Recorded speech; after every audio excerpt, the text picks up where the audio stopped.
Muito obrigada, Stephanie.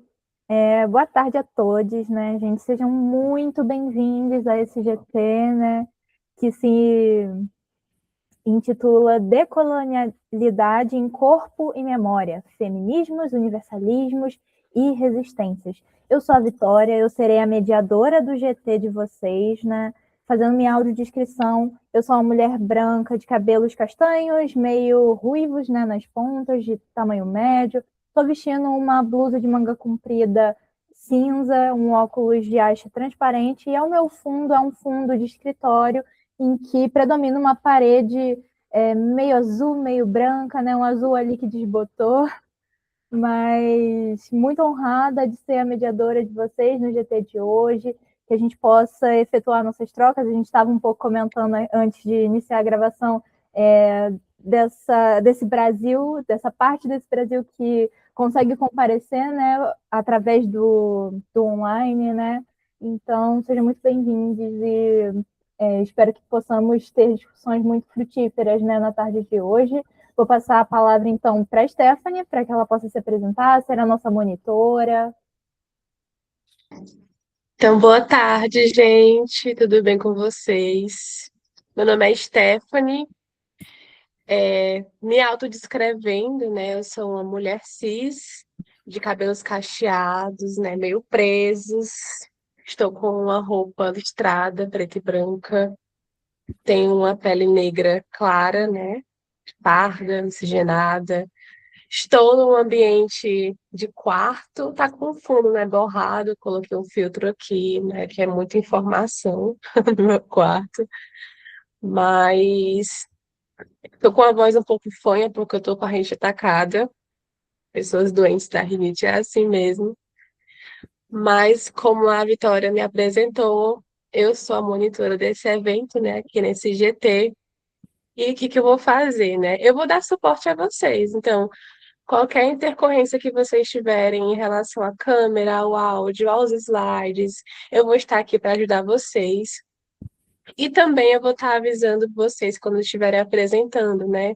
Quando faltarem 5 minutos, ou quando faltar 1 minuto também, e quando o tempo acabar, aí eu vou estar colocando no chat o tempo que estiver faltando e quando acabar também. Aí eu só peço a atenção, né, ao chat e também a cordialidade, né, com os demais, porque também todos nós precisamos aqui fazer parte do evento, né?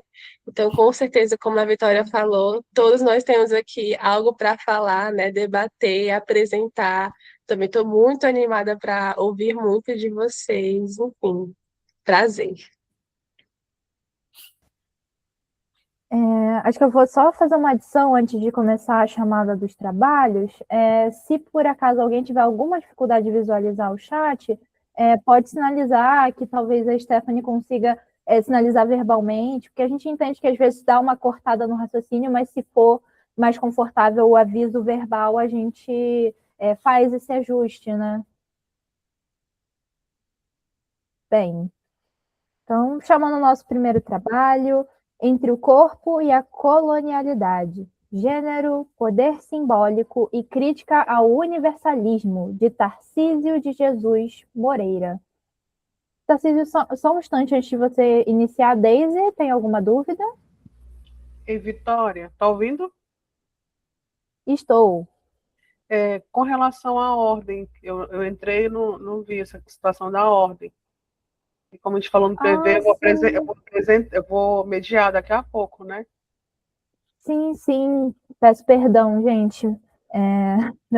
Como eu sou parte da comissão organizadora do evento, acaba que são muitas informações. Peço desculpas, Deise. Tarcísio, eu vou te pedir licença para que a Não, Deise ele pode. consiga. Já que ele está já engatado já aí na agulha, né? Eu posso ser a segunda, pelo menos? Claro. Ah, então tá bom. Então, retornamos então a Tarcísio. Tarcísio, pode ficar à vontade para fazer a apresentação do seu primeiro trabalho. Você tem 10 minutos. Bom dia, boa tarde, né, todos os colegas. Me autodescrevendo aqui, meu nome é Tarcísio de Jesus, sou estudante de mestrado da UFRB, Universidade Federal do Recôncavo, sou homem negro, estou usando camisa verde, tenho barba, uso óculos, estou em um ambiente que é o escritório, com a parede amarela, e essa minha pesquisa, esse meu artigo, ele surge de um desdobramento da minha pesquisa de mestrado, que eu estudo sobre estudantes trans no ensino médio. E quando eu comecei esse estudo, eu sempre falo assim, que eu estou me perdendo para depois me encontrar, né? Porque quando você estuda, mas você vai ali desmembrando a questão de gênero, corpo, sexualidade, você vai ali entendendo essas fronteiras, você vai tendo mais dúvidas e mais perguntas. E aí, desse meu estudo do mestrado, surgiu esse artigo, que é Entre o Corpo e a Colonialidade, Gênero, Poder Simbólico e Crítica ao Universalismo. Eu sou professor da rede estadual já há cerca de 14 anos, e nesse período eu venho observando esse aumento de pessoas trans que está surgindo nas escolas, e aí essa inquietação, né, de como estamos preparados ou não para acolher as pessoas trans, não binárias e a comunidade LGBT como geral. E aí, quando eu vou tratar sobre isso, eu tenho que primeiro entender o que é de fato gênero, né? E a minha pesquisa discute isso. Como o gênero ele é constituído socialmente. O gênero não é analisado apenas como características individuais, mas como uma organização histórica das relações sociais. O estudo ele investiga como corpo, sexo e identidade eles são interpretados por normas culturais, jurídicas e institucionais. Foco central é compreender como classificações binárias de gênero tornam-se vistas como naturais e universais. E durante o artigo eu trago muito essa discussão. Será que essas categorias elas são naturais? Homem e mulher? Menino e menina? Ou elas são ensinadas como naturais para nos convencermos, como diz Butler, essa inteligibilidade cultural e de gênero. E aí, quanto mais eu for de maneira simplista e dizer isso é natural, menos perguntas eu tenho, e aí eu trago uma conformidade maior. Então, durante muito tempo, o discurso é aliado ao sexo biológico. Nasceu com o pênis é menino, nasceu com a vagina é menina. Esses órgãos sexuais, eles são determinados no seu nascimento, se você é menino ou menina. Isso aí vai acompanhar a sua vida social, porque quando eu falo que você é uma menina, já existe um roteiro pré-preparado para aquilo que você deve estar se comportando, até os seus limites, né? Durante um bom tempo era assim, como uma mulher, ela sempre foi reduzida ao ambiente privado. Então, até a sua inscrição social já definia ali, logo no seu nascimento, por questões jurídicas, culturais e institucionais, e apoiados com um discurso biológico. Como eu sou professor da rede estadual, minha primeira formação é em educação física. Educação física, ela tem muito discurso biológico, né? Natureza do homem, essa coisa higienista. E, posteriormente, fiz também um curso de pedagogia e letras com inglês. E a pedagogia me deu mais essa questão pedagógica, essa questão desse olhar, que não é tudo assim natural, realmente, né? Que, de fato, as coisas são construídas historicamente. O objetivo é compreender a relação entre gênero, poder e colonialidade, analisar como o poder simbólico transforma construções históricas em verdades aparentemente naturais, investigar como a colonialidade difundiu modelos eurocêntricos de corpo, família e gênero, e discutir os impactos do reconhecimento social e institucional de pessoas trans e não binárias. Novamente, aqui outra questão dessa colonialidade, né, que vem com esse modelo eurocêntrico de família, de gênero, e aí eu trago uma discussão interessante sobre a questão daquela família de comercial de margarina, né? Que é mãe, pai e os dois filhos, aquele comercial perfeito. E sabemos que aqui no Brasil e no mundo, né, como geral, a família se constitui de várias maneiras. Então, aqui nós temos mãe solo, aqui nós temos pai solo, aqui nós temos a avó que toma conta dos seus filhos, aqui nós temos a mulher negra solo que toma conta do filho, enfim, diversas configurações. Então, de acordo com o modelo da família eurocêntrica, essas famílias elas não são validadas, ou então elas foram fracassadas, porque o modelo ideal é o pai, mãe e os dois filhos, que seria o modelo biológico. Eu trago um pouquinho sobre essa discussão. A metodologia de trabalho, né, foi utilizada no ensaio teórico, o diálogo entre diferentes correntes acadêmicas, foram analisadas produções científicas pós-estruturalistas, decoloniais e transfeministas. A análise reúne conceitos sobre corpo, identidade, colonialidade, cis, normatividade e gênero. Durante o artigo também eu trago um pouquinho sobre o que é gênero, o que é sexo, né? O que é a questão binária, né? Homem, mulher, essa dualidade que o Ocidente nos coloca, né? Essa questão de que ou é uma ou é outra. Essa terceira via, ela não existe. E se ela existir, ela é antinatural. Então, está um pouquinho sobre essa discussão de identidade e de como essa identidade ela é afetada pela colonialidade e cisnormatividade. Tem um minutinho já. E aqui eu trago a questão de corpo, gênero, corpo e identidade, né? Principais conceitos utilizados. O sexo, como eu falei anteriormente, que é atribuído ao nascimento, né? Corresponde à classificação inicial baseada em características corporais. E aí depois vem a questão da identidade de gênero, né? Que se refere à forma como a pessoa se reconhece. Expressão de gênero envolve formas mais sociais de apresentação. O artigo articula que corpo e identidade possuem dimensões materiais, sociais e culturais, mas que também podem ser divergentes, porque estamos muito habituados a situar a questão corpo, sexo e gênero como uma coisa só. E aí eu posso ser um homem negro, cisgênero, que sou da comunidade LGBT. A minha relação sexual é homoafetiva. E eu tive um caso interessante, né, durante a minha pesquisa de mestrado, que era um estudante trans masculino, que ele apareceu grávido. E aí, rapidamente, todo mundo, naquele choque, né, falou, tá vendo, que não sabe o que quer, uma coisa é outra. Eu falei, gente, gênero é uma coisa, a sexualidade dele é outra. Ela não tem que estar de acordo conforme nós estamos acostumados a pensar com o padrão binário.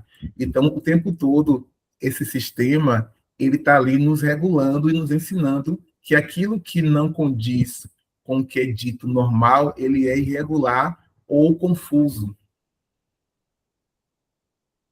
E aqui eu trago um pouquinho sobre performatividade e poder simbólico. Banter explica que gênero é construído pela repetição de normas, práticas e discurso. Bourdieu, ele mostra um pouquinho demonstra como classificações sociais são incorporadas e percebidas como naturais. Marcel Mauss, ele contribui a mostrar que o uso dos corpos são aprendidos culturalmente. Na colonialidade de gênero, eu falo sobre um pouquinho esse poder da colonialidade do poder, explica como padrões europeus foram apresentados como referências para toda a humanidade. Autores como Jean Luggins mostram a relação entre raça, gênero e dominação colonial. O binarismo, o gênero é compreendido como uma formação histórica e institucional. E aqui eu trago um pouquinho sobre essa discussão, né? Rita Segato também falou um pouco sobre isso, como o patriarcado de alta intensidade e baixa intensidade, né? De como a chegada do europeu, ele veio potencializar a questão das tribos indígenas, né? Essa questão do patriarcado de alta intensidade e baixa intensidade. O coletivo brasileiro, que articula raça, classe social, território e sexualidade, pessoas trans e não binárias podem enfrentar barreiras no acesso à saúde, documentação e instituições. A interseccionalidade permite compreender desigualdades de forma conjunta, evitando análises isoladas. E aqui vem aquela questão, normalmente, do nome, né? O seu nome, a sua inscrição social, ele tende a te acompanhar durante a sua vida social. E aí as pessoas trans têm uma luta muito grande em relação ao nome. O direito de escolher o nome pelo qual elas se identificam. Um minutinho, analisando. Certinho, conclusão. O gênero é apresentado como uma construção histórica atravessada por relação de poder. O poder simbólico e a colonialidade ajudam a explicar a permanência de normas sociais. O reconhecimento da diversidade exige mudanças institucionais, respeito à autonomia corporal e ampliação da cidadania. É isso, gente. 10 minutinhos fechado. Muito obrigada, Tarcísio. Obrigado, colegas. Deixa eu fechar aqui. Vou chamar, então, a Deise. Pessoal, antes de chamar a Deise, só vou colocar, já que a Deise terá que sair, né, posteriormente a sua apresentação, porque ela vai ser mediadora, eu queria propor que a gente discutisse, né, o trabalho de Tarcísio, de Deise, e depois nós seguimos mais um pouco, né, fazemos ali um debate breve, de 10 a 15 minutinhos, e retornamos para a apresentação dos demais trabalhos. E aí a gente vai fazendo essa discussão em bloco, tudo bem? Então, chamando então Daisy, que vai estar nos apresentando o trabalho Memórias que Aquilombam, narrativas de mulheres quilombolas de calados entre dor, luta e resistência. Por favor, Daisy, você tem 10 minutos. Gente, boa tarde. Eu não estou conseguindo... Deixei tudo assim aberto, né? Era para eu colocar em tela cheia, eu não estou conseguindo aqui. Deixa eu ver se eu faço isso aqui. Ficou melhor para vocês? Dá para ver, colega. Dá para ver? Então, bora, né? Bom, gente, boa tarde. Eu me chamo Deise da Silva Medeiros. Eu estou aqui em Baião, no Pará, né? Mas eu moro em Tucuruí, Pará. E eu sou uma mulher... Vou fazer minha audiodescrição, né? Eu sou uma mulher cis, preta, de pele preta, cabelo cacheado crespo, tá? Eu estou usando um óculos de grau, um vestido branco e azul, brincos um pouco longos, e o meu fundo é um fundo do aplicativo Meet, de biblioteca, tá? E o meu trabalho... Deixa eu finalizar minha apresentação. Eu sou diretora de escola em Tucuruí, Pará, sou pedagoga, socióloga, mestre em educação e cultura, especialista em administração, supervisão, orientação, AE, educação inclusiva, tá? E o meu artigo, Memórias que Aquilombam, narrativa de mulheres quilombolas de calado entre dor, luta e resistência, ele surgiu, vou passar para vocês aqui. Eu vou explicar a vocês como ele surgiu, né? Ele surgiu de um trabalho de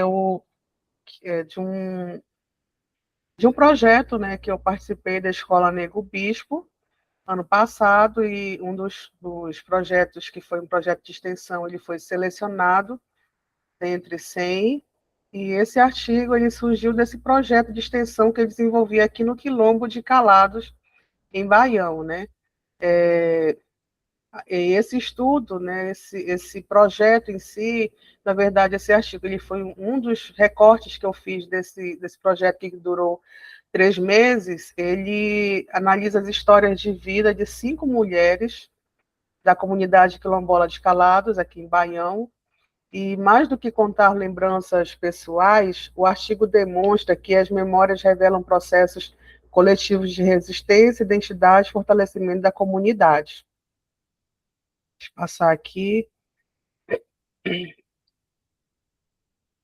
Aí o objetivo geral é compreender memórias, território, gênero, raça, classe, escolarização, maternidade, luto, trabalho doméstico e ação coletiva. E se articula na constituição discursiva dessas mulheres. Tá? O artigo procura mostrar que cada história individual também representa uma história coletiva do povo quilombola. Deixa eu passar.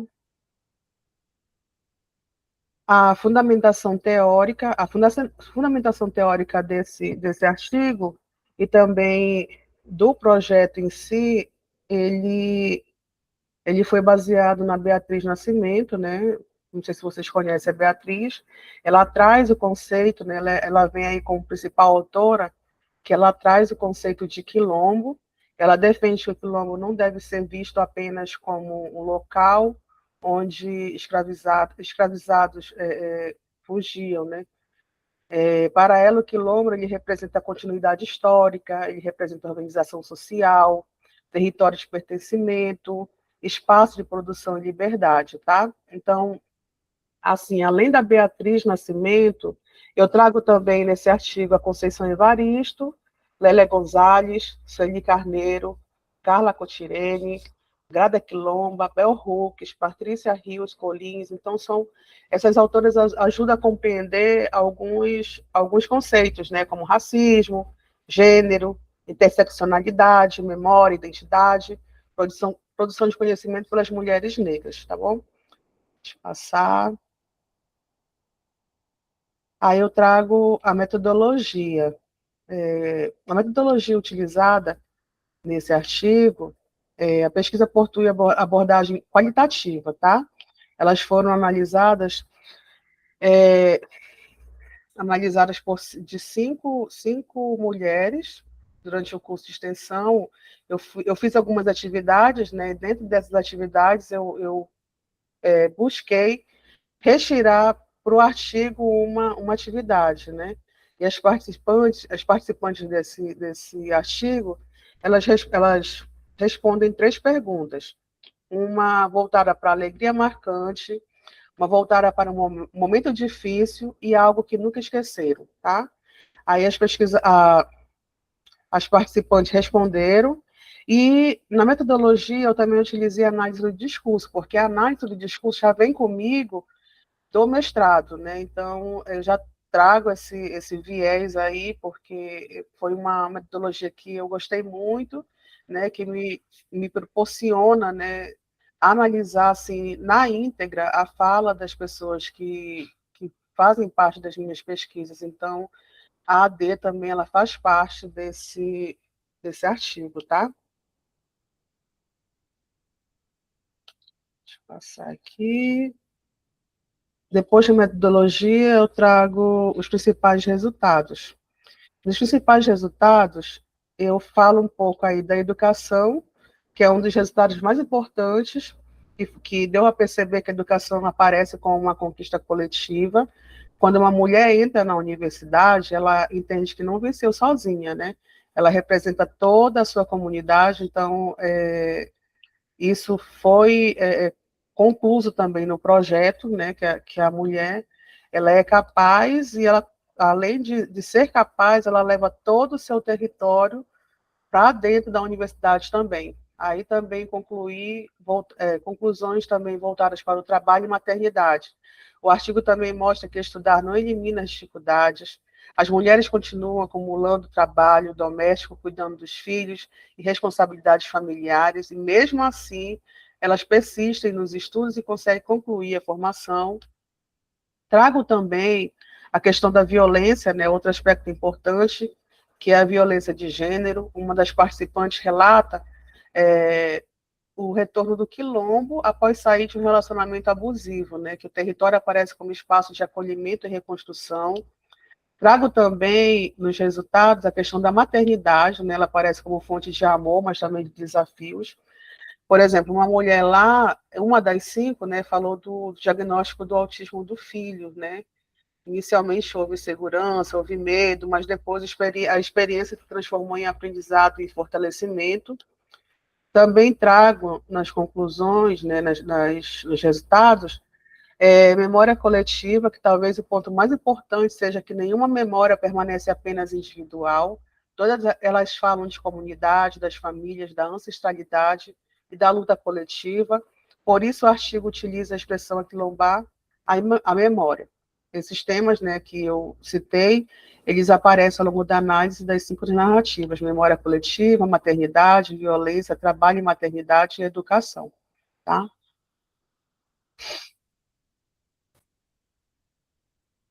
Muito obrigada, Daisy. Falta só um instantinho, só Ok. analisar a questão da conclusão, né? Como o artigo ele demonstra que lembrar não significa apenas recordar o passado, narrar também é um ato político, e contar as histórias dessas mulheres reafirmam sua identidade, preservam a memória da comunidade e produzem o conhecimento. Tá? O artigo, gente, ele mostra que a educação é resistência, que memória é identidade, território é pertencimento, e narrar é enfrentar o apagamento histórico. Então, assim, concluo que esse artigo, aquilombar a memória, significa transformar experiências individuais em patrimônio coletivo e fortalecer a luta por reconhecimento e justiça social, tá, gente? É isso, um pouquinho da minha história, do meu artigo. Obrigada. Agora sim, muito obrigada, Deise. Perdão, peguei a saída da sua fala, entendi que você tinha concluído, antes de fato você ter concluído, né? Eu fiz uma pergunta para o Tarcísio aqui nas minhas anotações, enquanto fui escutando vocês dois, e eu acho que é uma pergunta que serve tanto para Tarcísio quanto para você, Deise.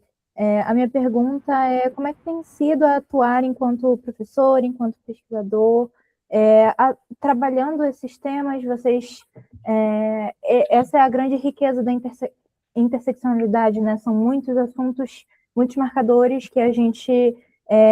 quando está trabalhando no campo, tem acesso a diversas temáticas, né? Deise trouxe um pouco da questão da violência, da dificuldade de permanência das mulheres na universidade por questões de gênero também, a questão de uma memória coletiva que é colocada em jogo quando essas mulheres vão para a universidade, falam de seus conhecimentos, falam de seus territórios. Então, queria ouvir um pouco de vocês como é que tem sido estar na prática, como é que tem sido resistir, né, nesse lugar de professor, que a gente entende que é uma profissão que é amplamente colocada enquanto uma profissão de resistência, né? Ser professor é resistir. Então, queria ouvir um pouco de vocês, como é que tem sido a experiência de vocês e como é que vocês têm resistido, né?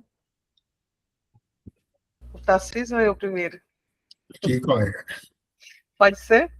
Pode. É assim, não é fácil, né? Porque eu falo que eu trabalho muito essa questão das relações étnico-raciais, né? Tanto que veio do meu mestrado. No meu mestrado eu falo sobre a mulher, a gestora na educação e em cargo de gestão, porque eu sou, né? A mulher negra, né? Então eu falo muito de mim nessa minha dissertação. E quando é a gente, é igual, eu falo assim, que é igual quando a gente tem um filho especial, né? Quando a gente tem alguém especial na família, a gente luta pela causa. Então, eu, como mulher preta, né, eu luto pela causa das relações étnico-raciais. E não é fácil, né? Por quê? Porque a gente tem que demonstrar, né, e mostrar para as pessoas que é importante, né, a gente debater esses assuntos, porque são leis, né? A Lei 10.000 aí, a Lei 11.000, elas estão aí para que tornam-se lei, né? Torna-se obrigatório trabalhar, né, sobre essa questão das relações étnico-raciais. E, assim, trabalhar também essas temáticas do quilombo, do território, não está sendo fácil, né? Mas a gente tem que... Eu perdi o fio da meada com relação ao Dia da Consciência Negra, né? Que a gente trabalha na escola, mas nem todo mundo continua aquilo que a gente começa, né? E a gente tem que fazer, e tem gente que não dá importância, mas a gente tem que continuar. Às vezes eu até falo assim, olha, esse ano eu não vou fazer as palestras, eu não vou fazer isso, eu não vou fazer aquilo, mas não tem jeito, a gente tem que continuar fazendo para que as pessoas entendam que é importante e que é necessário, né? A gente vai mudar o mundo? Eu acho que não, mas a gente vai demarcar ali, sabe? Eu estou demarcando ali o meu lugar, estou mostrando que a gente tem que fazer as políticas públicas para que, pelo menos, amenize os preconceitos da vida, sabe? As diferenças, as dificuldades. A gente tem que bater na tecla, né? Tem aquele ditado, né? Tanto bate até que fura, né? A gente tem que ficar ali, fazendo, não é fácil, mas a gente tem que continuar. Obrigado, colega. Posso continuar? Claro. No meu caso, como professor, né, do ensino médio, como homem cis, negro, da comunidade LGBT, eu acho que a minha pesquisa me trouxe essa sensibilidade do olhar para esse público, que acho que se eu não fosse professor, eu não conseguiria ter acesso à pesquisa como eu tive. Porque, assim, naquele ambiente, no tempo que eu sou professor, dos alunos, eu também escuto os colegas, eu também observo as dinâmicas. E aí, a minha pesquisa, ela foi transformada, porque, a princípio, eu queria estudar como a escola iria acolher esse menino, esse aluno trans, né, esse estudante. E a pesquisa mudou. Quando eu cheguei no campo, não era sobre isso. Eu tinha que entender as relações e as tensões existentes entre os alunos trans e os demais agentes da comunidade escolar. E aí tudo mudou. Quando eu comecei a perceber os acordos políticos que eles fazem, as negociações que os alunos fazem para poder sobreviver ao ambiente escolar. Porque, gente, a escola é um ambiente de disputa. E, embora você não fale do problema, ele existe, está ali latente. Só que a invisibilidade, ela também protege, entre aspas, porque você passa despercebido, mas a demanda está ali existente, como se fosse uma panela de pressão, pronta para explodir. Só que eu vou ignorar até quando der. Então, acho que eu consegui perceber essas pequenas nuances entre os professores com os alunos com os alunos cis, e aí eu consegui articular a pesquisa, ainda estou na fase de finalizar, mas a pesquisa realmente me abalou muito como professor, como pessoa e como membro da comunidade. Eu percebi que esses alunos, eles precisam ser ouvidos. Muitos falam assim, professor, eu queria que alguém perguntasse como eu estava, e ninguém nunca perguntou, só o senhor. Apenas com um tom de curiosidade, e não com um tom de saber como é que você está. E aí eu percebi o quanto que, como professor, eu falhei muitas vezes com eles. Então, a pesquisa, ela também transforma o pesquisador. A gente não sai o mesmo de jeito nenhum de como começamos a pesquisa. É isso. Agradecer a vocês. Daisy fez uma fala nisso no sentido de das pessoas não estarem valorizando o trabalho de vocês, e eu sei que é pequeno esse espaço aqui em que a gente está podendo escutá-los, mas se sintam valorizados, o trabalho de vocês é muito importante, é o que Tarcísio trouxe, perseverar nessa pesquisa transforma os pesquisadores, e com pesquisadores transformados a gente consegue ir mudando o mundo aos poucos. A gente talvez não mexa muito na estrutura, Daisy também trouxe essa questão de talvez não consigamos mudar o mundo, mas o que a gente consegue mudar nas escolas em que vocês estão inseridos, que eu tenho certeza que vocês fazem muita diferença, nas escolas em que vocês estão atuando, nos projetos em que vocês se dedicam, e fica aqui o nosso agradecimento pelo trabalho de vocês. Vou abrir também para a galera que está aqui conosco. Alguém quer fazer mais alguma pergunta para a Daisy, alguma pergunta para Tarcísio? Ou seguimos, pessoal? Seguimos?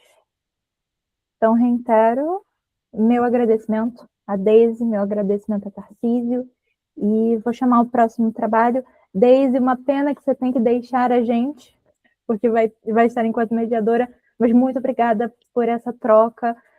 Teve um comentário aqui no chat também da Ana Damasio falando que se identificou muito com sua fala, Daisy. Não sei se a Ana quer trazer um pouco dessa identificação. Não sei se a Ana está com o áudio, podendo falar com a gente também.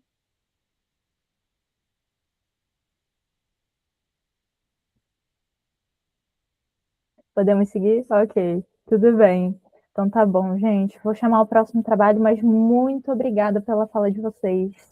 Foram 2 trabalhos e eu já estou aqui emocionada com a lindeza e com a delicadeza que vocês trouxeram esses temas. Bem, seguir aqui, gente. Seria, acho que tem outro agora, depois é o meu. Eu só queria explicar um pouquinho rapidinho, é que assim, o meu trabalho seria como é posto, eu só acabei colocando de maneira oral. Eu vou falar bem um pouquinho do outro, que é uma extensão desse, viu, quando chegar no momento. Ok. Vou chamar, então, o nosso segundo trabalho, que em tese estaria alocado no segundo na programação, né? Estratégia de enfrentamento ao racismo e resistência negra. A trajetória de Clotildes Maria Martins Lalau, no extremo sul catarinense. Da Ana Caroline Damasio da Costa e Camila Serafim Damiani.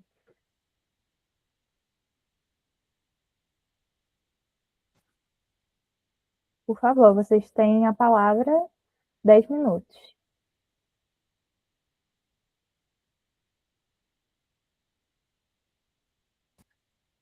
Ana, eu acho que o seu áudio está fechado.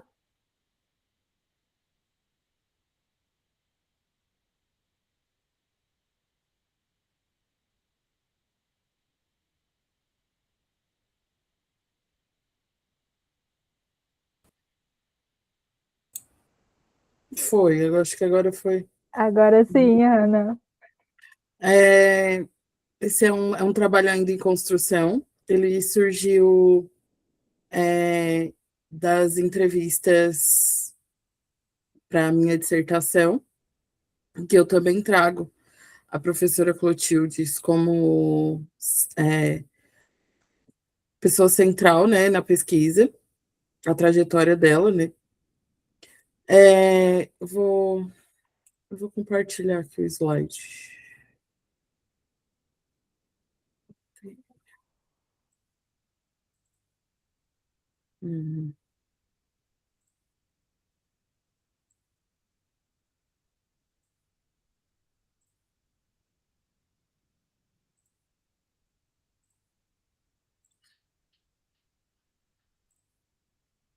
Bom, eu vou fazer sem slide porque eu não estou conseguindo compartilhar aí.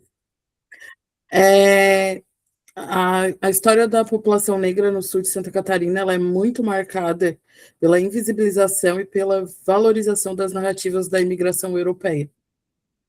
Então, constantemente nas histórias oficiais do Estado, a população negra ela é apagada, invisibilizada.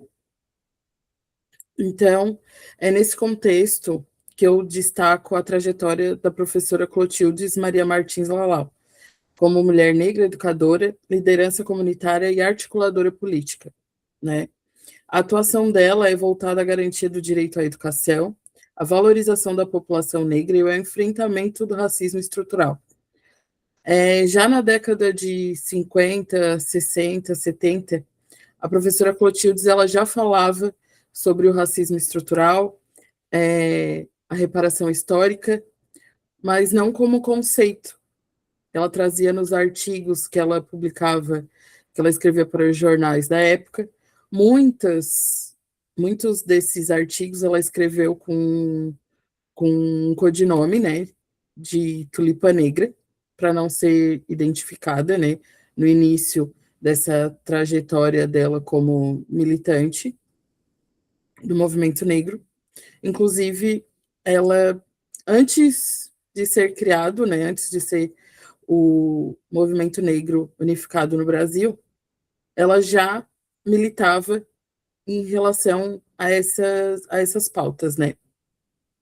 Aqui ela é muito, e às vezes as pessoas que não conhecem a história, né, do sul do Brasil, questionam por que a escolha dessa professora. Ela era uma professora que até hoje ela é conhecida no âmbito estadual. Dificilmente alguma organização ou movimento não conhece a professora Clotildes Lalau. Ela era uma mulher extremamente atuante. O objetivo desse trabalho é compreender as estratégias desenvolvidas por Clotildes para o enfrentamento do racismo estrutural no extremo sul catarinense. A metodologia ela é uma pesquisa qualitativa através da história oral, né? Porque a história oral ela se destaca nessa pesquisa? Porque temos pouquíssimos documentos, pouquíssimos mesmo, assim. Os documentos que eu consegui foram através da família, né, dos filhos, dos netos. Os documentos oficiais são bem poucos, sim, praticamente eles não existem. Por mil questões, né, de preservação, local adequado. Teve um ano que teve um incêndio na biblioteca municipal e muito documento foi destruído. Muito documento não foi catalogado, com o tempo foram sumindo, desaparecendo, né? Então, a história, essa pesquisa surgiu da entrevista com a filha dela mais velha, onde ela destaca como a Clotildes trabalhava a questão do racismo, da educação. Então, um dos fatos de eu ter iniciado essa pesquisa foi quando ela disse que ela dava aulas particulares para as mulheres, né, de um modo geral, mulheres negras e mulheres não negras, e ela fazia isso dentro da casa dela. E essas mulheres normalmente eram mulheres brancas, né, que podiam pagar pela estadia, né, na cidade e pelas aulas. E no meio dessas aulas, ela inseria as mulheres negras da região, né, que não teriam condições de pagar essas aulas. E uma das falas da filha da Clotildes, que mexeu muito comigo, é que ela fala, quando ela estava sozinha com essas mulheres negras, é que ela fala que elas deveriam aproveitar agora o momento, né, que estavam tendo aula, que estavam estudando, para arrumar um emprego, para enviar os currículos, que naquele momento eles ainda não estavam exigindo fotos nos documentos, nos currículos. Que era para elas aproveitarem esse momento e se estabilizarem, encontrarem os empregos, estabilizarem, e sempre na área da educação. Então, essa fala me deixou assim, né, mexeu bastante comigo, que até hoje, às vezes a gente vai fazer um currículo, vai procurar um emprego e a gente fica receoso de colocar a nossa foto e achar que isso pode ser um empecilho da gente não conseguir essa vaga, né? Esse espaço. Então, esse estudo iniciou daí, dessa entrevista. E, através das entrevistas, eu consegui levantar várias estratégias que ela utilizava de enfrentamento. Né? O acompanhamento da permanência escolar, já que ela foi a primeira diretora, né, primeira mulher negra diretora de uma escola estadual aqui na minha cidade. Como que ela acompanhava essa permanência escolar? Os alunos que não estavam frequentando a escola, como era uma cidade pequena, ela visitava a casa desses alunos para saber o porquê que não estavam indo para a escola, o que estava faltando, se era uniforme, material escolar. Ela fazia essa distribuição desses materiais, desses uniformes. Ela tinha muito essa defesa das práticas pedagógicas igualitárias. Então, uma forma dela defender isso era a distribuição dos materiais. Ela tentava sempre que todos os alunos negros da escola em que ela era diretora tenham os mesmos materiais que os alunos que eram brancos, né? Ela dava aulas preparatórias, né, para concursos públicos. Ela iniciou com as mulheres, né, para a área da educação, e depois, na Associação União Operária, ela começou a disponibilizar essas aulas também para os homens, para eles terminarem os estudos.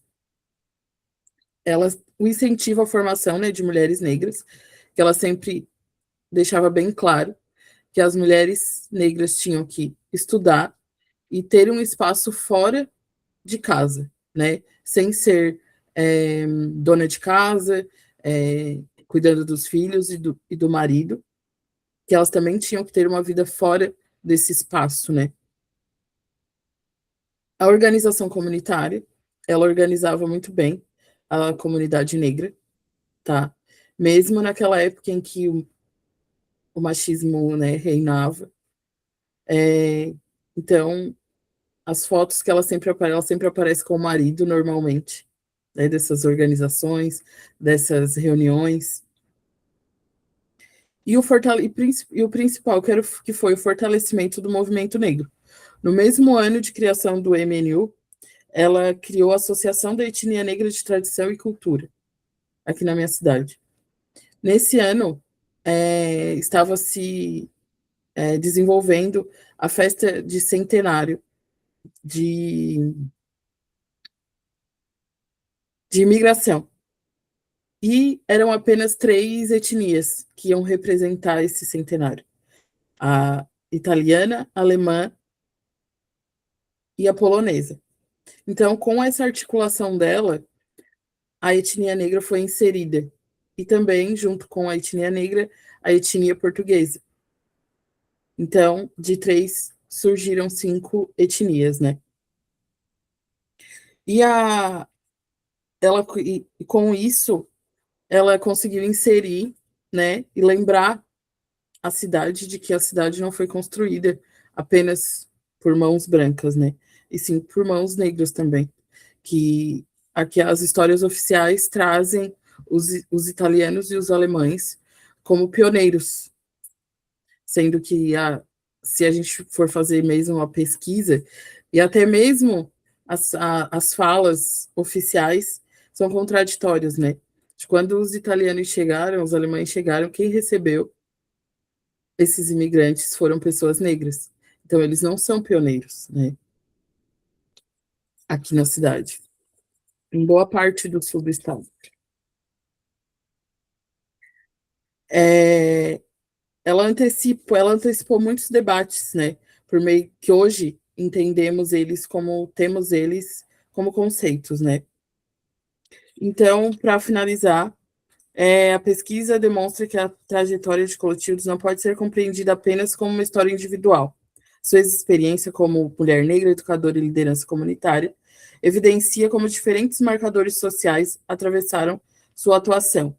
É justamente nessa articulação entre gênero, raça, educação e participação política que a interseccionalidade se torna uma chave de leitura para compreender suas estratégias de enfrentamento ao racismo estrutural. É isso. Muito obrigada, Ana. Vou chamar o próximo trabalho. Pessoal, deixa eu visualizar aqui. Acredito que a gente acabou de escutar a Ana, o Tarcísio comentou que vai ser uma fala breve, né, sobre o próximo trabalho. Acredito que, então, para fazer o próximo bloco de discussão, a gente ouve as pessoas que restam apresentarem seus trabalhos, e aí a gente abre para um debate amplo, combinado? Então, vou chamar aqui o Tarcísio novamente, apresentando o trabalho Gênero, Poder Simbólico e Colonialidade, Crítica ao Universalismo Binário.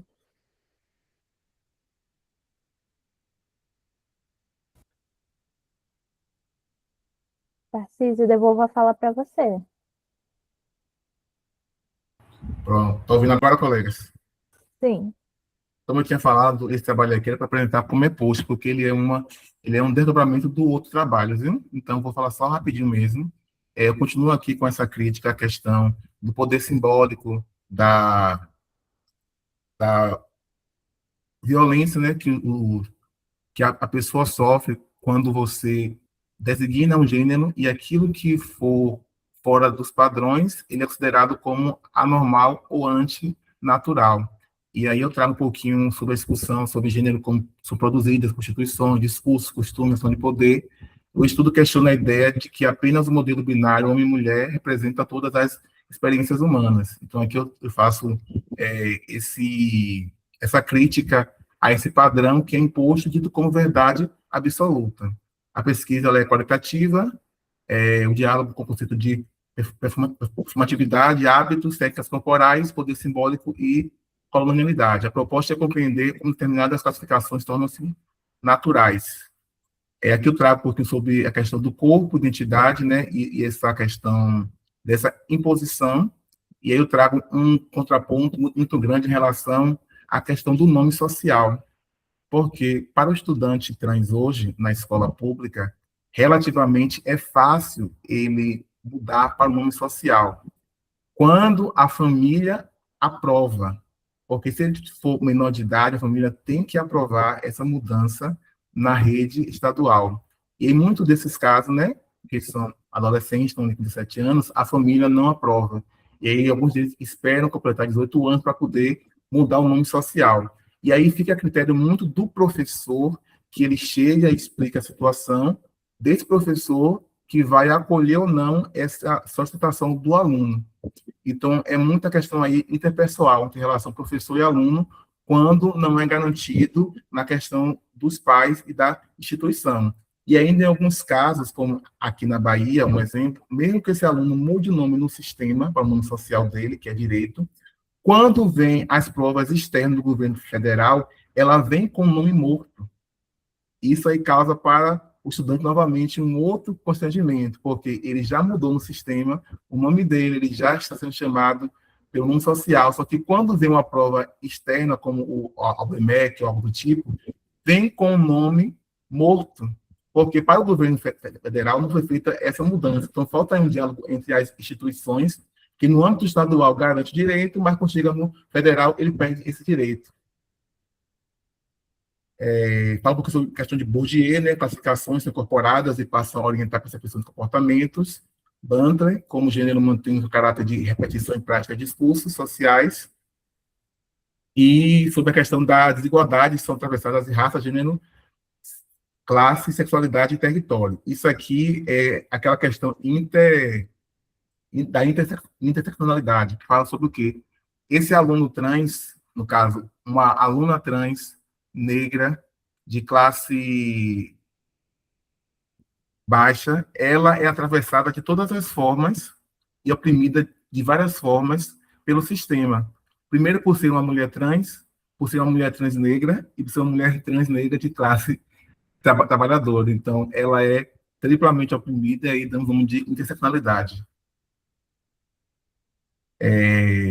Superar as explicações biogenecistas que universalizam, ampliam o reconhecimento da diversidade, práticas institucionais mais democráticas, né, que dependem da inclusão, da autonomia corporal e respeito às diferentes idades. Pronto, gente. Isso.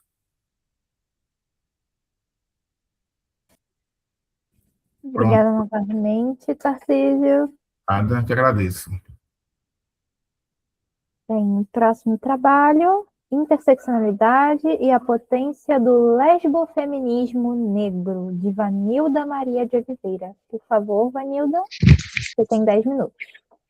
Tá bom. Acho que eu não vou apresentar, não, para ser mais ágil aqui. Bem, boa tarde. Eu sou Vanilda Oliveira, eu sou doutora em Sociologia, só que eu trouxe aqui para a gente conversar foi uma parte da minha pesquisa do mestrado, que eu pesquisei a lésbica negra e como que ela se colocaria na militância entre os feminismos, porque o feminismo foi mudando, né, quando trouxe à tona a questão da interseccionalidade, então novos sujeitos foram surgindo e novos feminismos também foram surgindo, né? Feminismo lésbico, feminismo negro, e aí eu queria pensar nesse sujeito que é a lésbica negra nesses feminismos. E eu quero chamar a atenção para algumas coisas, eu vou trazer para cá a parte mais teórica, uma discussão teórica, autoras que são importantíssimas para a gente pensar essa questão, e lembrar, né, começar lembrando que quando a gente fala em interseccionalidade, a gente está falando de interseccionalidade de opressões, mas também interseccionalidade de resistências, né? Esses novos sujeitos vão trazendo também novas modalidades de resistência.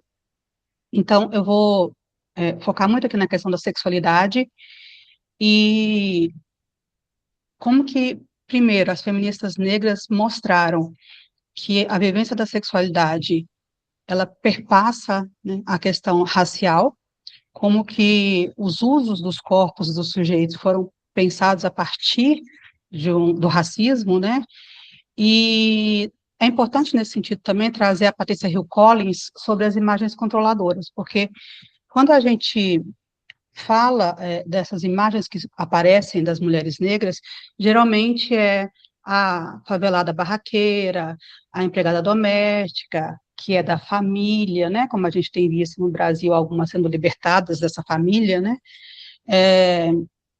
a mulher que é a mãe solo, que depende de assistência do governo, a mulher que é violentada, e vem, então, as feministas negras mostrar a potência desse corpo também, quando questiona os outros feminismos que não fazem um recorte racial.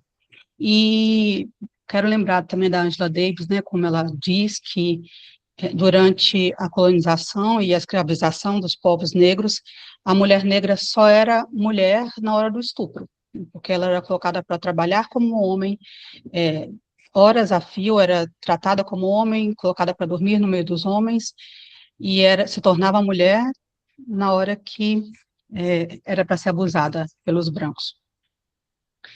E, diante disso, né, da imagem que aparece repetidamente da mulher negra, né? Tanto a Patrícia Hill Collins quanto a Sueli Carneiro vai dizer, nessa denúncia que o feminismo negro trouxe, de como que a mulher negra foi colocada nesse lugar da sexualidade exótica, né, para dar prazer aos homens, né? Então, o corpo da mulher negra é apresentado como esse corpo erótico para o outro, né? Um corpo que é para satisfazer os desejos masculinos, é a mulher promíscua, né?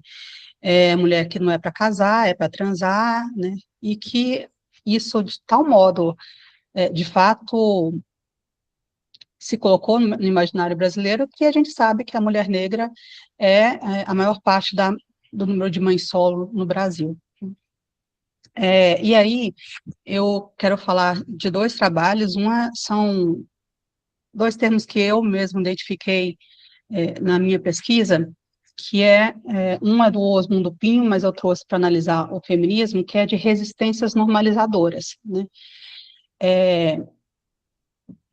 O feminismo, a gente foi percebendo com a questão da interseccionalidade, né, que ele tem também seus limites, vários têm seus limites.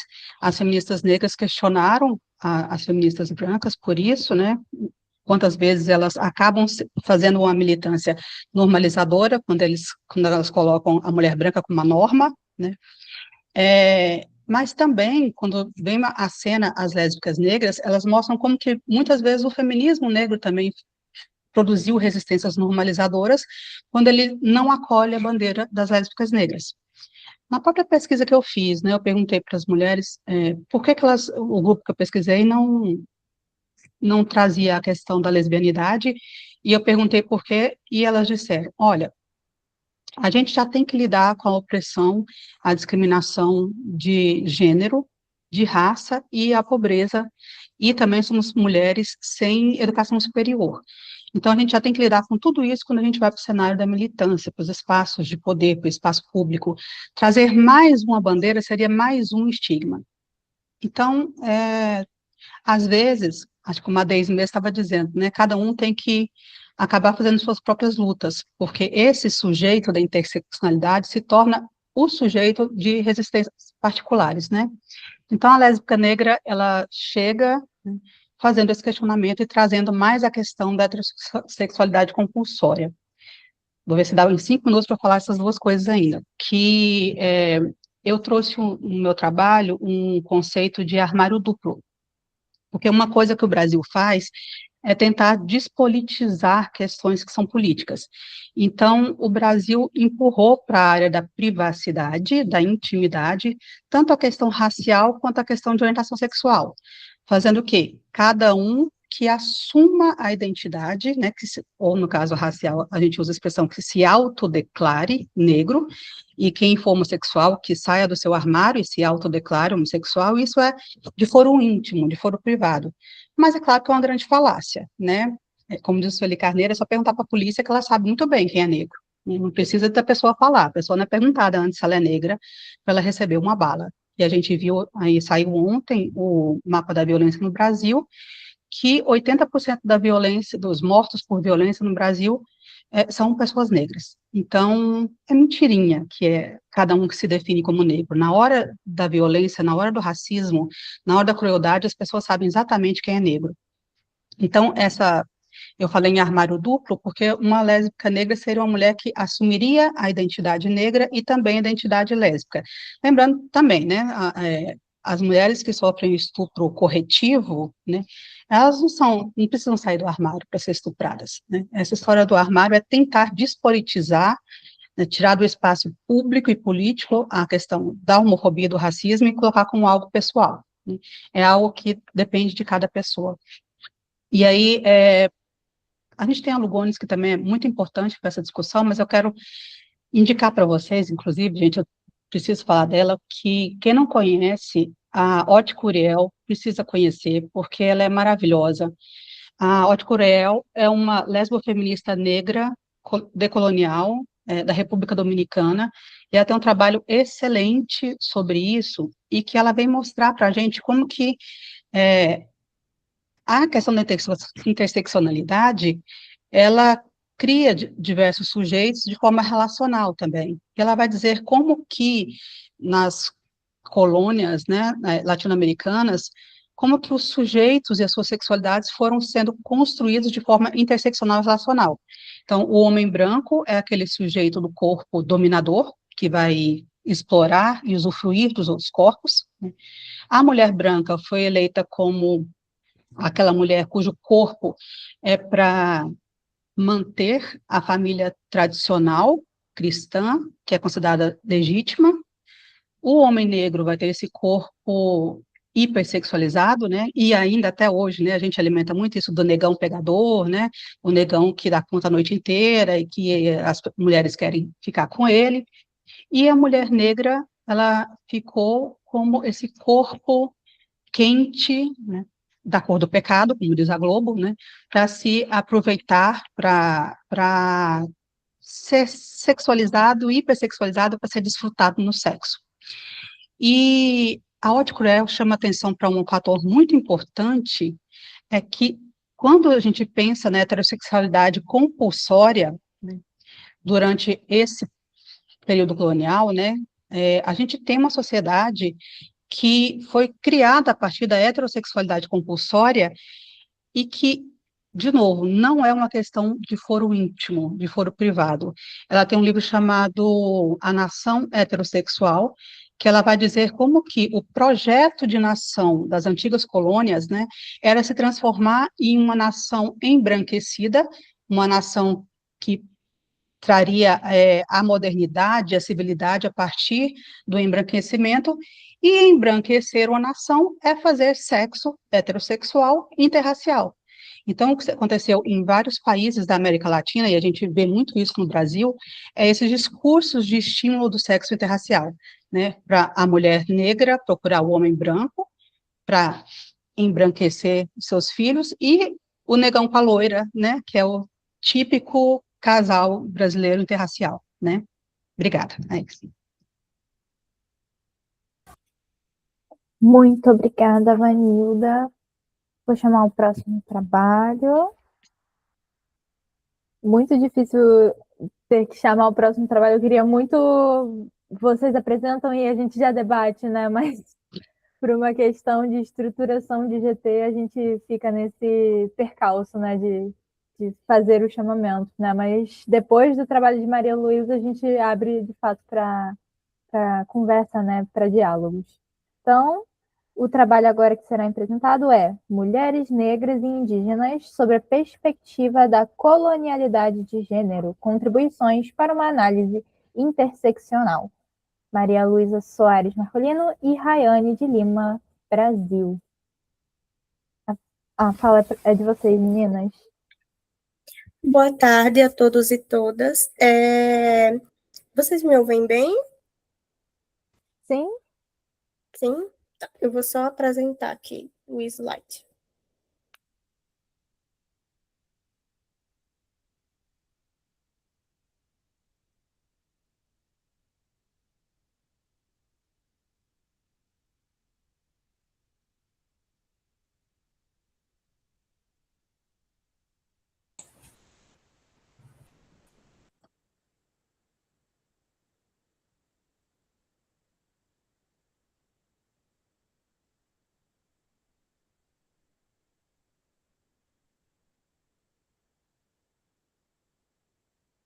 Pronto, vou iniciar.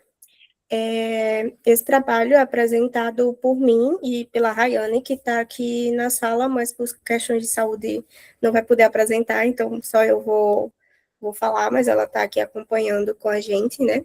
Eu e a Rayane, nós somos doutorandas em História pela Universidade Federal da Paraíba, e esse trabalho é um pedacinho do que eu trabalhei na minha pesquisa de mestrado e do que ela está trabalhando agora também na pesquisa de doutorado dela, né? No caso, eu trabalho com mulheres indígenas e ela trabalha com mulheres negras. Então, a gente fez uma junção, né? Até porque muitas das autoras acabam dialogando e acabou surgindo esse trabalho que a gente intitulou Mulheres Negras Indígenas sobre a perspectiva da colonialidade de gênero, contribuições para uma análise interseccional. E aí, partindo, né, para o nosso objetivo geral, né, esse trabalho, ele tem como objetivo analisar, né, a partir dessa perspectiva interseccional, as aproximações, né, que esses grupos, tanto de mulheres indígenas quanto de mulheres negras, compartilham, e como esses anseios, né, acabam dialogando com a teoria da colonialidade de gênero desenvolvida por Maria Lugones, né? E aí, partindo para os nossos objetivos específicos, né, a gente busca compreender, né, como essa colonialidade de gênero, ela acaba tendo impactos diretos, né, na vida dessas mulheres, além disso, de traçar esse diálogo, né, entre a interseccionalidade e uma perspectiva decolonial, que não é somente trabalhado pela Lugones, né, mas por outras autoras, que a gente vai falar aqui ao longo do trabalho, né, e também da apresentação. E aí, na introdução, né, a gente traz um pouquinho sobre as desigualdades que atravessam, né, esses dois grupos, que além de serem atravessadas pela questão da raça, elas também são atravessadas pela questão do gênero, né? A Lugones, ela acaba até trazendo um trecho a respeito específico das mulheres indígenas, né, quando fala a respeito da invasão colonial, né, em como isso acabou afetando essas mulheres desde o período da colonialidade, do período colonial, né, infelizmente até a nossa atualidade, né, e aí a Lugones, ela acaba trazendo, né, que a colonialidade de gênero, ela explica um pouco, né, sobre essa relação entre raça e gênero, né, e como elas se articulam com um mecanismo de dominação desde o período colonial. E aí a gente traz um pouquinho também da interseccionalidade, né, e como esse conceito nos permite, né, compreender essa articulação de diferentes formas de opressões, né, como trabalhado por autoras como a Kimberly Crenshaw, e também buscamos trazer, né, como essas perspectivas, né, de desigualdades, elas chegam até nós aqui na América Latina. Passar aqui. E aí, partindo, né, para a nossa metodologia, né, a gente trabalha com um caráter qualitativo, onde a gente traz um levantamento, né, de produções acadêmicas que dialogam sobre essa colonialidade de gênero, interseccionalidade, feminismo negro e feminismo indígena, né, em diferentes percepções, tanto de autoras clássicas, quanto também de autoras universitárias, né, mais recentes, mas claro que priorizando obras de mulheres negras e indígenas. A gente traz também a nossa metodologia, né, a partir de uma análise crítica, né, de contribuições de autoras como a Maria Lugones, e também uma articulação entre referenciais teóricos que nos permitem entender, né, e as desigualdades e resistência dessas mulheres no terceiro mundo. E aí, partindo, né, um pouquinho para esse tópico da colonialidade de gênero para Maria Lugones, né, a gente traz um pouquinho, né, sobre essa perspectiva da autora, né, a respeito de traçar esse período da colonização, né, e essas questões de hierarquia, tanto de raça e gênero, né, e como isso acabou, como eu já falei anteriormente, né, afetando diretamente essas mulheres, né, desde o período colonial, mas que a gente acaba observando até a nossa atualidade, né, a partir de questões como, por exemplo, o feminicídio, o machismo, o patriarcado e tantas outras questões, né. E aí ela trabalha também, né, esse sistema colonial, né, imposto através de um modelo patriarcal e binário, e essa relação entre as mulheres negras e indígenas através de um processo de subordinação. E aí, quando a gente parte, né, para Kimberly Crenshaw, nesse conceito de interseccionalidade, né, que vem ali do finalzinho da década de 80, mas que a gente pode observar que a Crenshaw, ela acaba trazendo isso dentro de uma perspectiva do direito, né, ali nessa teoria, no final da década de 80, mas essa perspectiva acaba já sendo desenvolvida pela Angela Davis ali desde o início da década de 60, né, dentro do movimento negro, né, e aí quando a Crenshaw, ela traz, né, essa essa relação entre raça, gênero e classe, né, e como elas se articulam, né, ela acaba observando que elas não estão sendo colocadas de maneira isolada, né, mas sempre estando interligadas, né, nunca é somente o racismo ou somente a misoginia, né, ele está ali entrelaçado, né, e como essas questões acabam sendo vivenciadas, né, por essas mulheres, né, de formas específicas através da discriminação. E aí, partindo, né, agora para a perspectiva da Angela Davis, né, onde a gente traz especificamente esse contexto de gênero, raça e classe, né, onde a autora ela trabalha, né, o conceito do racismo, do capitalismo e do patriarcado, e como eles atuam de forma interdependente, né, destacando principalmente a experiência das mulheres negras, né, dentro desse contexto da Davis, e como difere, né, a perspectiva dessas mulheres das mulheres brancas, né, a Davis, ela também acaba falando um pouco a respeito dos diferentes formas de feminismo, como, por exemplo, a pauta do feminismo branco não é a mesma pauta do feminismo negro, do feminismo indígena, né, elas têm pautas em comuns, mas cada uma dessas mulheres acaba tendo suas especificidades de lutas, né? E aí a Davis acaba trabalhando isso, né? E principalmente a respeito das desigualdades que são reproduzidas, né? Segundo ela, através de uma interligação, né, através da exploração do trabalho, a violência racial, a desigualdade de gênero e principalmente a questão que ela traz, né, dentro dos seus escritos, que é a crítica de um feminismo universal, né, que é justamente um feminismo único para todas as mulheres, né, ela trabalha dentro dessas diferentes perspectivas de feminismo. E aí, trazendo um pouquinho aqui para a perspectiva de Brasil, né, a gente destaca duas autoras, que é a Lélia Gonzalez, né, e a Sueli Carneiro, onde a Lélia acaba trabalhando nessa questão do racismo estrutural e das suas do racismo estrutural e das suas relações sociais e a exclusão das mulheres indígenas e negras, né, dentro dessa perspectiva histórica. Enquanto a Sueli Carneiro, né, ela traz ali aquela relação da raça como um centro, né, para poder, enfim, compreender as relações de gênero e o fato dela defender um feminismo antirracista, né, que mesmo que ele tenha, né, suas pautas, especificidades, que eles atuem em prol de uma pauta antirracista.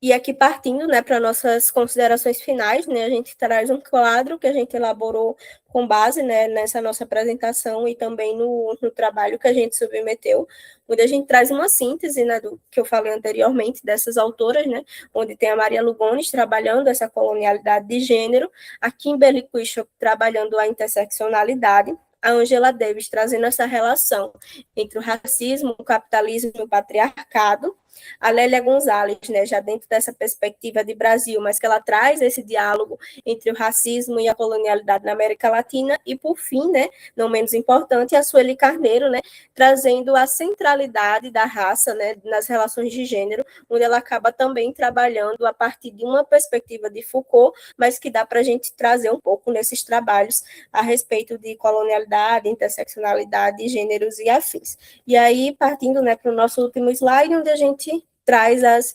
bibliografias, né, referências básicas que a gente utilizou para a construção do trabalho. É isso, obrigada. Muito obrigada, Maria Luísa. Então, pessoal, agora a gente pode ir para o momento de debate. Eu tenho muitas considerações que eu fui anotando enquanto vocês foram se apresentando, mas acho que vou dar aqui lugar para o pessoal que está aqui com a gente, para vocês que apresentaram seus trabalhos e se quiserem dialogar com os trabalhos de outros colegas. Alguém quer iniciar o debate? Posso iniciar, porque eu posso puxar aqui um dos fios que foi me aparecendo aqui, né? Mas se ninguém quiser iniciar, eu inicio, gente. Assim, acho que algo que ficou muito para mim enquanto eu ouvia a todos, né? é que esse GT, de fato, gira em torno dos processos de resistência que a gente tem tentado construir, né? E os percalços nesses lugares combativos que a gente se propõe a estar, que a gente se propõe a pesquisar, que a gente se propõe a trabalhar, né? E que isso tudo está apontando muito para uma complexidade da justiça social que nós almejamos, né?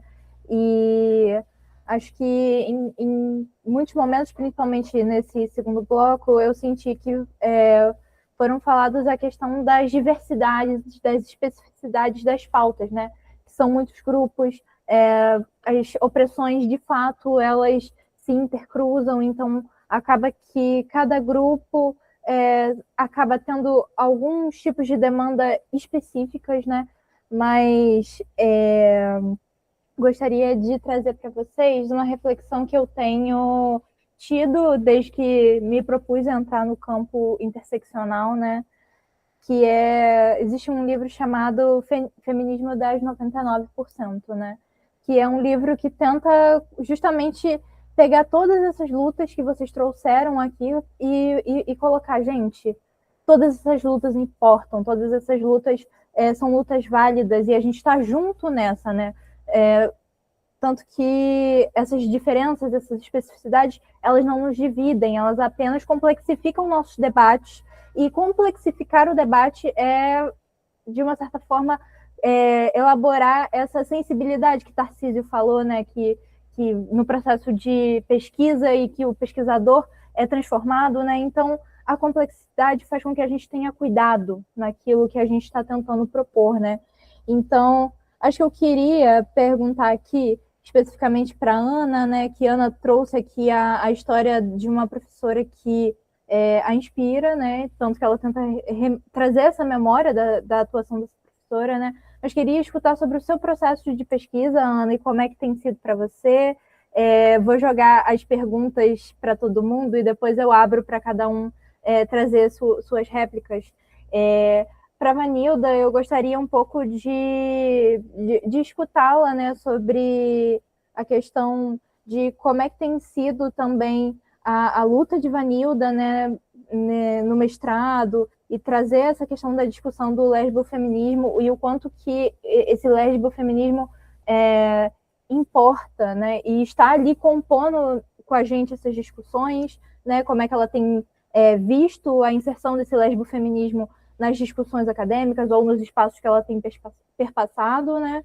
E para o trabalho da Maria Luísa e da Rayane, acho que eu queria ouvir um pouco mais do encontro de vocês, né? Porque vocês falam de processos de pesquisa semelhantes e diferentes, né? Uma está no mestrado, a outra no doutorado. Como é que foi esse encontro? Da onde que vocês partiram, né? Como é que foi essa intersecção entre vocês, né? De assuntos que vocês trabalhavam, a Maria Luísa mais voltada para a população de mulheres indígenas e a Rayane para a questão das mulheres negras, né? Como é que foi esse encontro para vocês, né? Mas, dadas essas 3 perguntas enormes, e eu entendo que não vamos esgotar as discussões, né? Ana, gostaria de dar a sua réplica inicialmente? Alguém gostaria de iniciar? Eu posso iniciar? Então, o processo de pesquisa inicialmente foi bem complicado, pela falta de documentação, né, histórica, a falta desses documentos. Então, depender bastante da história oral, não que seja ruim, é bom, né? A gente consegue trazer detalhes que a gente não tinha. Porém, a falta desses documentos oficiais, ela é bem problemática, né? Porque a gente fica com a história que as pessoas estão contando, né? Mesmo ela trazendo, a história oral trazendo essa confirmação, a gente não consegue oficializar, muitas vezes, algumas partes da história. Porque acaba que as pessoas vão nos deixando, né? As pessoas vão deixando o corpo físico e tal, tem toda essa questão. Então, às vezes a história vai se apagando naturalmente ao longo dos anos, né? E faltam informações, detalhes. Então, essa falta da história oficial complica bastante, mas, em compensação, a gente também vai descobrindo outros nomes, outras mulheres, outras pessoas, através da história oral, né? Mas o início ele é bem complexo, assim, deixa a gente bem perdido, né? Porque a gente sempre foca na história oficial, mas esse processo está sendo bem importante, não só para mim, mas para a população negra da minha cidade, né? Que a gente acaba conhecendo outras pessoas, outras fontes, né? Então, mas essa falta da história oficial de início, é bem complicada. Ana, ouvindo você falar, eu lembrei muito de uma fala do Nego Bispo, que ele coloca, né, que quando essas lideranças, elas falecem, né, isso tendo em perspectiva a questão da história oral, é como se uma biblioteca pegasse fogo, né? A gente perde muito conhecimento ali que acaba que fica por esses percalços de uma hipervalorização de uma documentação escrita, né, que algo se perde, né? E que importante que você está tentando recolher essa história, né? Para que ela não que a história oral seja menos, né? Isso que você trouxe, né? Mas que você possa fazer com que perdure essa memória, né? Que a gente possa estar aí contribuindo através das nossas pesquisas para que esse conhecimento seja perpetuado, né? E valorizado também. Que acredito que a sua pesquisa, pelo menos foi a impressão que deixou para mim, é uma pesquisa que coloca a importância da história oral. Você está ali falando, olha, tem algo aqui que eu estou escutando que é preciso que fique, né? É preciso que a gente cuide dessa biblioteca que foi queimada e que você está ali tentando recolher esses pedaços que ficaram um pouco chamuscados e você tentando reconstruir de uma certa forma essa biblioteca. Muito bonito esse seu percurso, né, enquanto pesquisadora. Eu não sei se alguém quer dialogar um pouco mais com a Ana. Não? Mas agradecer novamente, Ana, por compartilhar sua pesquisa. Eu que agradeço. Vou chamar, então, Vanilda. Você gostaria de falar um pouco como é que tem sido trabalhar a questão do lesbofeminismo negro na sua área de pesquisa? Como é que tem sido? Eu falei meio rápido, né? Porque o tempo era curto, mas então, na verdade, eu fiz meu mestrado, gente, em 2006. Já tem 20 anos que eu estudei o tema e continuei. Por isso eu disse que eu traria para esse evento mais uma parte teórica, porque eu continuei acompanhando os trabalhos que estão sendo feitos a esse respeito. Existem novas autoras trabalhando esse tema na academia, e o próprio livro da Patrícia Hill Collins foi publicado em português em 2019, A Nação Heterossexual, da Oded Curiel, foi publicado em 2014, então todos depois que eu já tinha pesquisado.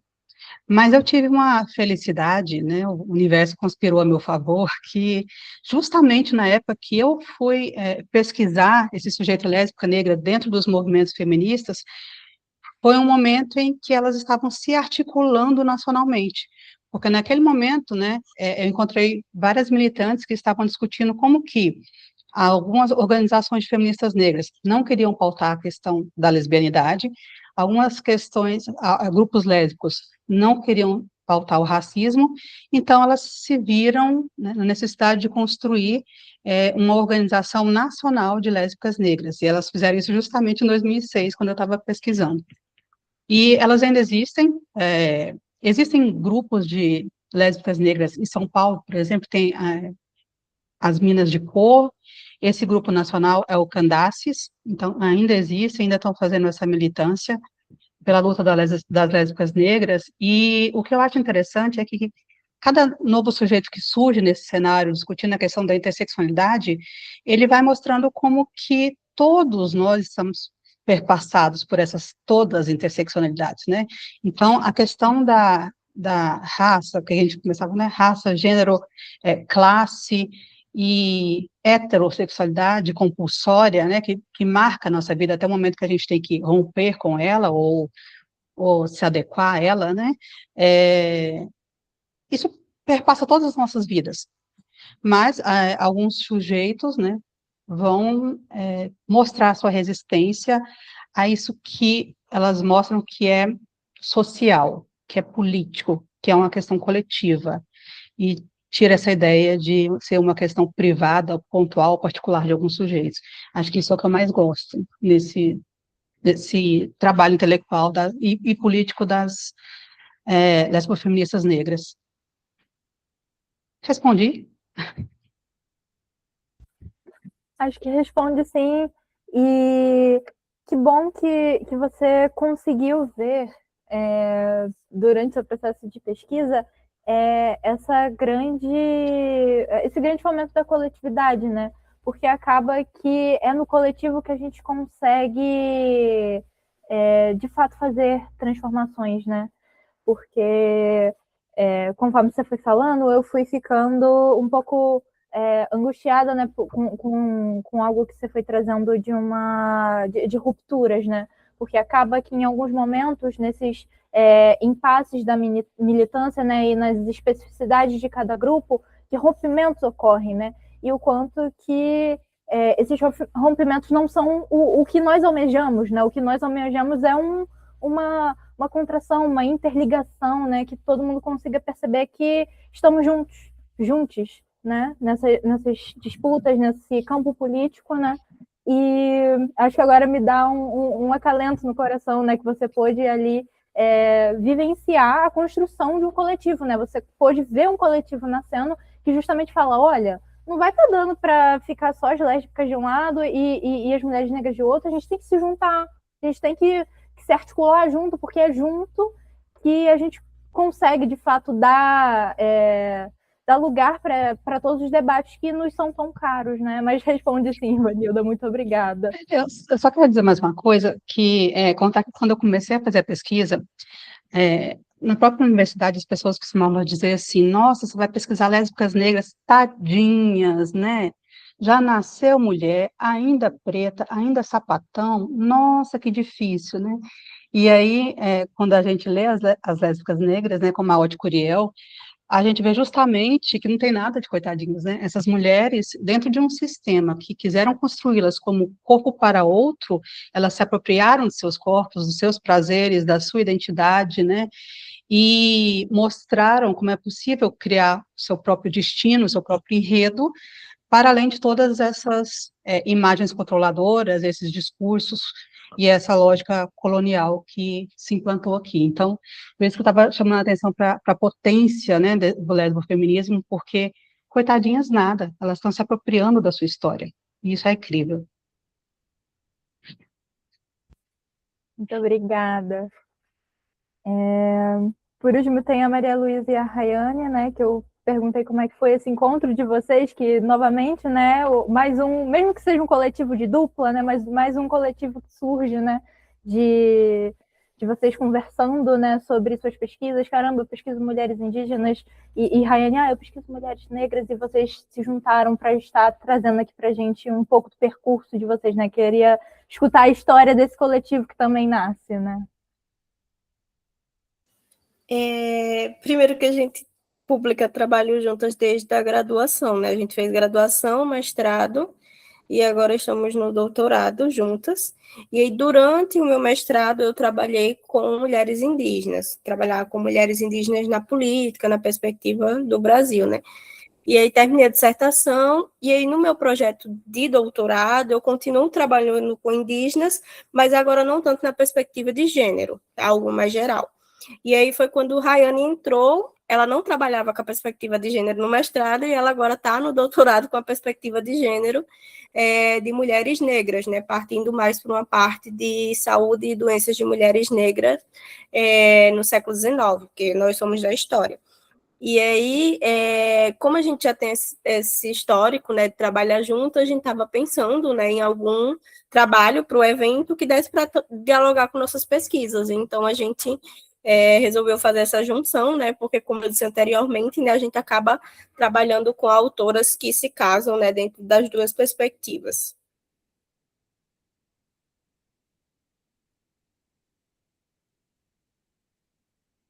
A Anne complementa aqui no comentário, né? Antes eu trabalhava com a história das secas na Paraíba.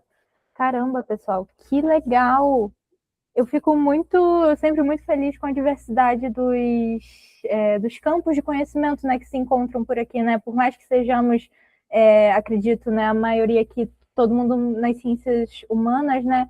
É muito rico quando a galera das ciências humanas para conversar, quando a gente para se escutar. Fico muito feliz com o encontro de vocês, né? Que vocês conseguiram aí construir um percurso juntas, né? Que já desde a graduação até esses momentos, né, de mestrado e doutorado, porque a gente estava no início falando da dificuldade de ser pesquisador, né?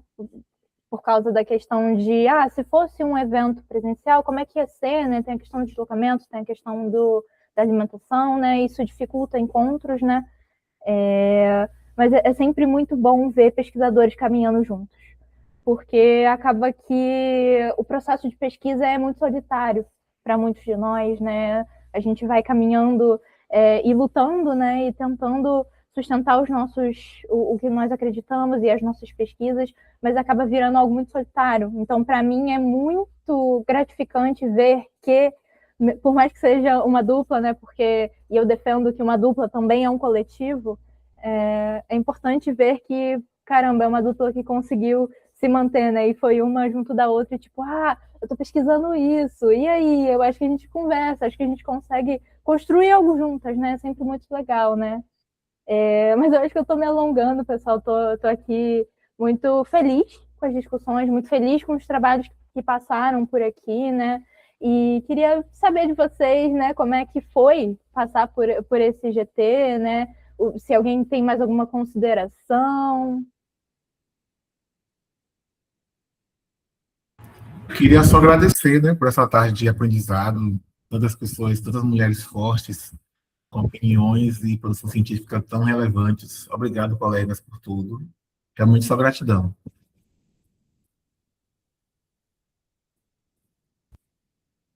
Obrigada, Tarcísio. Bem, Maria Luísa. É sempre um prazer, né, estar nesse espaço de discussão, de compartilhar conhecimentos, experiências. É ótimo ter esses espaços. E como a gente estava dizendo antes, online, então, permite que a gente faça isso ainda com mais facilidade. Eu agradeço a oportunidade.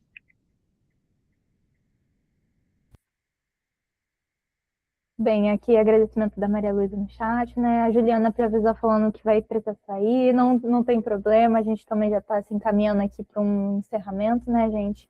Então, acho que como uma fala final, né, enquanto mediadora desse GT, né, decolonialidade em corpo e memória, feminismos, universalismos e resistências, eu agradeço muito pela honra que vocês me deram de estar aqui apresentando os trabalhos e resistindo em seus processos de pesquisa.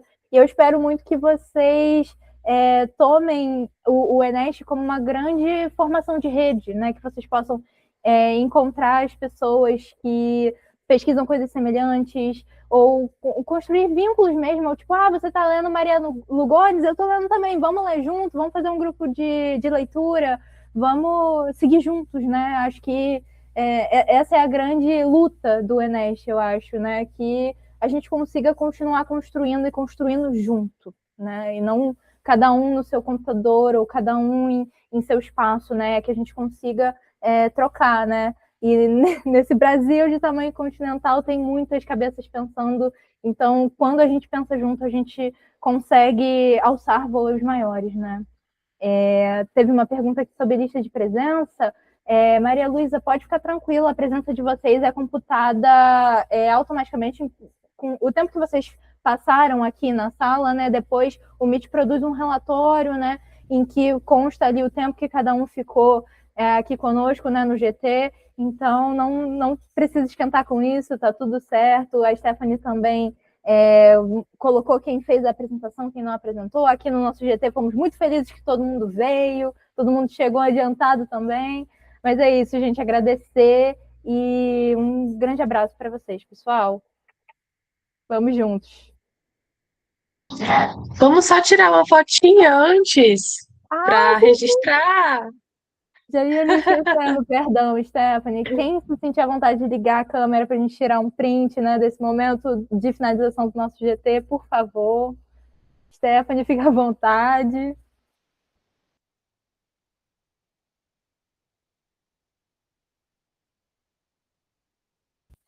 Obrigada, Stephanie. Gente, agora sim. Tchau, tchau. Tchau, tchau, gente. Boa tarde a todos.